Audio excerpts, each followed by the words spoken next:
let me start this. Okay, what's your name? Javier Colon. Where are you from? I'm from Ohio, but I'm Puerto Rican. Oh, all right. And you started and tell us your story again. Yeah, so I'm Hungryguyonabicycle. Basically, I travel the world and hiking and doing all that stuff by normal feet takes a long time. Wow. So I said, you know what? I want to do things a little bit faster, so I'll get on a bicycle. And being on a bicycle, you can actually sustain yourself longer because you can carry a tent, you can carry a sleeping bag, you can carry more clothes instead of pulling something behind you or carrying a big backpack. So now I cycle around the world and I eat absolutely everything. Wow. Because food is like my big motivation. Yeah. Women can hurt you or men can hurt you, but you know, chocolate cake never takes a punch. It's true, and it tastes delicious. Or a tasty beverage, a pina colada, you're like, damn, ooh, it tastes so good. So I just travel and eat.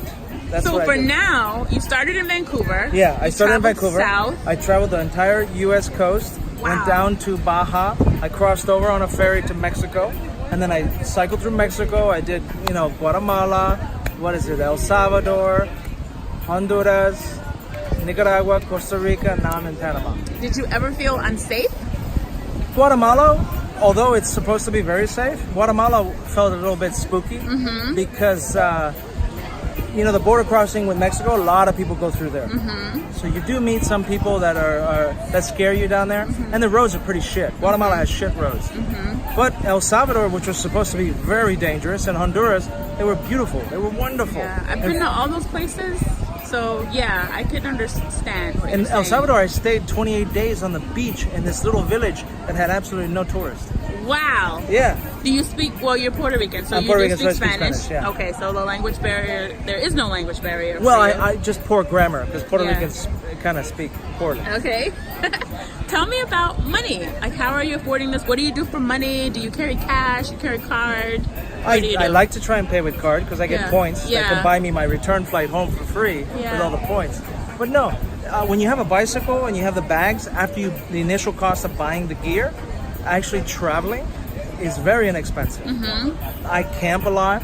I meet people. People say, what are you doing? And I go, oh, I'm traveling to Argentina on a bicycle.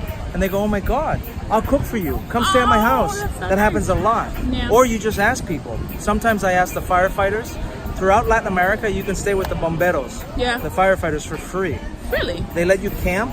Sometimes they let you camp in their garage or in their yard, and occasionally they have an extra bed for you that you can sleep in. Really? Yeah, so it's very safe for cyclists to stay with the bomberos. The police don't offer any help at all. The Red Cross helps you sometimes with a place to camp. And then I ask churches sometimes, and I stay in a churchyard. And then the last resort is asking local people if I can camp in their yard. And people are open. People are very open to it, and they're very they want to know about what you're doing, why you're doing it. It's wonderful. Tell me about things like hygiene, like brushing your teeth, cutting your hair, taking a shower. Well, obviously, I don't cut my facial hair. But your hair. Yeah, the hair just annoys me because I seem to sweat way more when I have more hair. And it just gets dirty too quickly. So I do cut this part more frequently. But the beard I keep because actually when I travel and I have a beard, I look more unapproachable. If I shave and I have a clean baby face, sure, I might look more prettier for the ladies, but I'm not in this ride for the ladies. I'm not looking to hook up or anything. First off, I stink and I sweat quite a bit. So I'm more interested in eating a good plate of food. And if this scares away anybody from talking to me, then that makes me safer. So and for the record, he's a big guy. You gotta be what, 6'2"? 6'2"? No, I'm 6 foot. You're 6 really? You look a lot tall. Oh, maybe because I'm in a depression in the sand. I'm maybe like taller, but you look tall. I don't got any. Wow, you're a big guy. I don't think anybody would approach you. I'm 220. So, but if I shave my face, I just look a little bit more innocent, I guess. So back to the money thing, because my question's more like, if you want to pay for something, you have to get the money. Like, I'm sure you're not carrying $1,000 in cash. No. So you just bank machines. I use bank machines. So you're still doing that, and you take what you need in the local I take small amounts out. Oh. And of course, your bank charges you. If you really gotta research which bank charges the highest fees. So I researched a lot about that. Yeah. And there is some online banks that you can use that charge you no fees when you take out money internationally. Yeah. And those ones are fantastic. Yeah. But I do have a credit card with the Chase Sapphire Reserve, which you have to pay for, but the points you get when traveling are tremendous. Yeah, I have that card too. So that card actually helps me get a free flight. So I have like 200,000 points now. Yeah. That is like maybe 3 flights. Yep. You can fly around the world for 150,000 points. Yeah. So I use those points up like crazy. That's how I'm doing this trip. I have about 200,000 too. So I totally understand. Yeah. So with the point system, that's good. So you got to research your credit cards really well. And then most of my expenses are just for food and alcohol, but I eat a lot. Yeah. I can eat, like a dinner for me is normally a dinner for 2 people. I sometimes order 2 entrees. Yeah. And I eat them both. Have you ever been without food? Like where you got Yes, but someplace? I carry dehydrated food in my bags just in case. So you've had to use that how many times? 4 times now. Oh, okay. So in 8 months? Yeah, I started out with actually 10 dehydrated meals. Yeah. And now I only have 4. Okay. So I use those dehydrated meals to sustain me if I was in a rainstorm or if I got someplace and I was just too tired I couldn't go. I was like, okay. Or sometimes you go to a village and they don't actually sell food. Yeah. Because sometimes they have no place that sells food. And the grocery store closes early. Yeah. So I'm like, okay, I'll just boil water and do a dehydrated meal. So tell me about your job before. Like, how did you quit? Are you on I'm a contractor. Like in San Francisco. So I mainly focus on kitchens and bathrooms. Like a construction contractor. Yes. Okay, because I'm a contractor too, but you're a construction contractor. Yeah, construction. Got it. Okay. And in San Francisco, construction pays well. Yeah. And a lot of people. I have an MBA. I did the whole business shit in the startup world, and I hated it. Yeah. It's demeaning. You become a slave to this horrible, just greedy CEO, and you work in this startup world, and they're like, oh, we're gonna give you a ping pong table, and we have a bar, and we'll give you free breakfast and lunch and dinner, and all they're doing is they're just trying to make you stay longer, to work longer, and the productivity doesn't increase. Actually, people just hang out there all day long. Some people go in there in the morning, eat breakfast, then they go to take a nap in their nap room for 4 hours. And they come out, they do 2 hours of work, and then they go and they eat lunch and take another nap. And you're like, this isn't actually stimulating work. This isn't productive at all. It's just creating this weird consumerist culture of slavery, modern slavery. And I hate it. And this is Silicon Valley. So I left all that shit behind, and I just started doing like just little tasks here and there. And people hired me to change light bulbs, to do some minimal thing. Like handyman. Like a handyman. I was a handyman to begin with. And then I realized, oh my God, this is paying better than my job. Because if you calculate how many hours that you're working compared to being at this startup company for 10, 12 hours, and you just start to realize, I am making so much more doing blue collar work. Isn't it blue collar labor? Yeah. That's what it's called? Yeah. And people look down on it. They do, yeah. They look down on blue collar labor. Yeah. And I tell my nephews, I go, you don't need to go to college. Yeah. You can make some good money in refrigeration repair, in drywall painting. Yeah, it's true. But people look down on this stuff. So I said, okay, screw it. My name's Javier, and in California, I'm from Ohio, but I live in San Francisco. People are like, oh, you speak English so well. And I go, motherfucker, I am from Ohio. They're like, oh, what type of Mexican food do you like? I go, I'm not Mexican. Right. I'm Puerto Rican. Totally different food. And they're like, oh, you've adapted so well. Really? Because it's my country too. That's sad. What the fuck? And then obviously in the hurricane, people thought Puerto Ricans were a foreign country. Yeah. I'm like, no, we are part of the U.S. You're American. I'm a U.S. citizen. Yeah, that's true. Yeah. So, were you born in Ohio or born in Puerto Rico? You were born in Ohio. Okay. Well, back in the 80s, the hospitals weren't so great. Yeah. So my mom went to the U.S. to have each of her children because it was just safer. Yeah. And they were sterilizing the women in Puerto Rico. Yeah. Yeah, my grandmother was sterilized. And they were doing that to black women too. Yeah. So, yeah. And now the information's coming out. Yep, but they sterilized my grandmother without her knowledge, and they sterilized hundreds of thousands How did she find of out? How did she go, like, for a pap smear? And they told her don't know. I never asked that question before she passed. Yeah. But we did find out that she was sterilized. Wow. And she only had 2 kids. Oh, yeah. Yeah. And then you get these people in Facebook and shit saying, well, isn't that good? Because what if she had 6 kids and she couldn't feed them? And I go, well, you know what? You're assuming that we were poor. Yeah. You're assuming that my grandfather couldn't afford to have 6 kids. It's not your decision to have. It's the woman's decision to have a damn child. And if she wants to have another kid, she can have another kid. Yeah. When you take that right away from a woman without telling her, how horrible is that? To take away your right to have a child. It's also assuming she's not partnered with someone to assist. Yeah. You know? So, yeah. So I do contracting, and then I worked for what? I worked for about a year in San Francisco, and then I said, I'm good. I have no kids. I don't have a wife. So, this journey is about food, tasting absolutely everything, improving my Spanish because I speak kind of Spanglish. Yes. And it's gotten a lot better. My mom's happy that it's gotten better. Good. And looking for a wife. Oh, while you're traveling, really? Yeah. When I go to Colombia, I'm going to go looking for a wife in Colombia. They're supposed to have the prettiest women in Latin America. Yeah, so we'll that's see. why I said Colombia. Shit. So, ladies, I'm single. I'm looking. I'm 38 and I want some babies. Oh, you are crazy. Wow. So how much longer do you plan on doing this? 1 year. 1 year to get to Argentina. It's been 8 months now. That's amazing. Are you on track so far? Oh, shit, there's no time scale. Wow. I mean, honestly, what? Let me see. Since 8 months, I have spent about $4,000. Wow. Okay. It's really cheap. That is. That's really good. Isn't it? Yeah. Wow. I have no rent. I don't owe any debt. I have no bills at all. This is just food. Wow. This is only food. Did you pay off everything before you left? Oh, yeah. Oh, I paid off everything years ago. I paid off my student debt in like 2012. How old are you? 38. Wow. That's amazing. I didn't have much student debt. Yeah. I worked my ass off. Yeah. Because we were poor. Yeah. 4 boys in the family. And all my brothers said, Mom's not going to pay for your college, so you better bust your ass off. So I got full scholarship to Ohio State University. That's amazing. Minority scholarships. Yeah. Yeah. Wow. Yeah. That shit works. Yeah. What do you call it?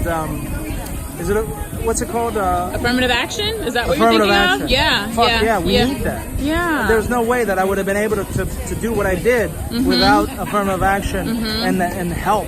And did you mention you do have an MBA? Did you say that? Yes, you did say that, right? Yeah. That's what I thought. I want to get that on film that you have an MBA. So I did my undergraduate studies in Ohio State University. What's your undergrad degree in?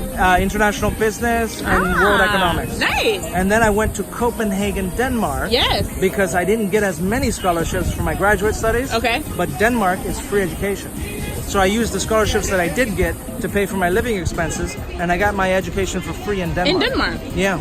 So they give scholarships to international students? Well, it's free education for everybody in Scandinavia. You just have to qualify to get accepted. And they only accept 2%, less than 2% international students. So you were very strategic and very smart about what you were doing. Yeah, hell yeah. Because, it's called Puerto Rican ingenuity. Okay. When you're poor, you figure out how to eat, how to survive, and how to pay the bills. Got you. So you're like, well, shit. You know what? I could go on ramen. And I could sleep in a hammock.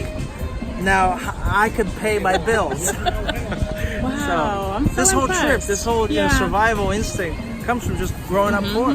Growing up in a family with a single mother raising 4 boys. Yeah. And now I'm traveling and seeing shit. How does your family feel about what you're doing? My mom wants me to be happy. Initially, she wanted me to get a baby, and she's like, "Oh, I want grandkids, and you're my youngest. My brothers are much older than me."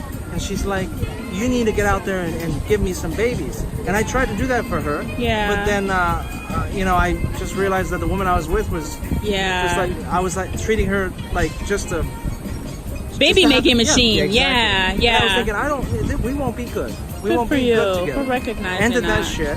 Yeah. And now I'm not even looking. Now I'm just looking for my next steak. And if I meet somebody who enjoys that steak as much as me, I'll be like, I think I might love you. Because you like to eat as much as me, as long as she can cook. I'm like, if you can cook, then you're all right. Then you're all right. Yeah. How do you connect with your family? Are you using? Oh, I talk to them all the time on WhatsApp. Okay. Gotcha. WhatsApp is free shit. Wi-Fi. I'm like, hey mom, how you doing? She's like, where are you, China? My mom is old now. My mom was like, well, you're riding the bike to China? She has no fucking idea. Every week it changes. I'm like, she's like, where are you, Tanzania? Are you in Denmark? I go, fuck, Mom. I couldn't get there. I'm still in Latin America. Okay, what is that? Hong Kong? I go, shit. So yeah, my mom has no idea where I am.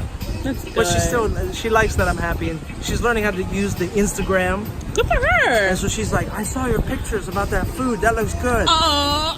And she's like, oh, and I saw this about that person. Who's that girl? Are you talking to that girl? I'm like, that's just a random picture of a friend I met on the road. Oh, she looks nice. Will she give you, grandchildren? She really Does she have grandkids? Oh, it's from my other brother. Okay, good. That's good. All right. So she's not truly missing out. She just wants you to have kids. Yeah. Oh, that's really sweet. What's your mom's name? Minerva. Say hi. She'll probably never see it, but say Minerva. hi to her. No, I'll tag her. And I'll say, Mom, watch this shit. You gotta wait like 20 minutes because you know I talk a long time. And then I'll mention you. But it's really, this is interesting. I'm glad to have met you because I'm recording everything and posting it, and thank you for sharing. Is it? You know what? Is there anything else you wanna? So say it again. Hungryguyonabicycle. On your own Instagram. On Instagram. Any other social media that you're on? Or I mostly do that, but I also have Hungryguyonabicycle.com, and I'm writing a cookbook about my adventures. Oh, nice. So it's about stories and food. So it's not just about food. Yeah. You read how I came upon how to cook bush rat. Yeah. With polos. I like that. Yeah. So that's the specific thing. And I tell you, if you can delay your trip somehow and eat his food. I'm gonna make that happen. He has very, very minimal ingredients out there, but what he uses, he cooks with love, and you can taste that love. Wow. It's amazing. It's really good food. So before I end this, tell me one thing that you, like an insight, a win, something you appreciate about what you've done these last 8 months. I think being on a bicycle, it's forced isolation. Wow. And sometimes I don't speak to people for weeks because you're on a bike and you pitch a tent. You might say, hi, can I pitch a tent here? You don't have very good, meaningful conversation. But we don't get that often. We live the little rat race and we're running around. We're so busy that we don't actually get to just look inside and like do deep thoughts with yourself. And so the joy of traveling slowly, whether you're hiking or biking, is the reflection. And the reflection of what you've done, reflection on your life, and doing something physical, I think also brings out this deeper, I guess you could call it meditation. Some people use yoga, but I have to use a physical thing like bicycling or cycling. And then you start to think, and you realize, you review your whole life and where you want to go and what you want to do. And I think that's really, really beautiful. Wow. And I would highly suggest people just to walk. Yeah. And the whole reason that I got into cycling is because I walked across Spain on something called the Camino de Santiago. Yeah. And I did that in 2005. And after I did that, I said, wow, that took 34 days to walk across Spain. Wow. And it was absolutely amazing. But I don't always have 30 days to get. Yeah. So maybe I'd like to do it a little faster. So I got a bike and I did Iceland. I did all of Iceland in 14 days. I rode around the ring road. Yep. Mm-hmm. And I got the same experience. I got the same deep insight, the thinking, and connecting with people on a different level on the road. And so the bicycle has been my solution to resolve any stress I've ever had since then, since 2006. Javier, that's really beautiful. Doing this for 11 that's years really now. Beautiful. Yeah. Yeah. So, Thank you for sharing. All right, this is Javier. I'm gonna go hang out with Javier for a little bit. Yeah, let's go drink. Okay.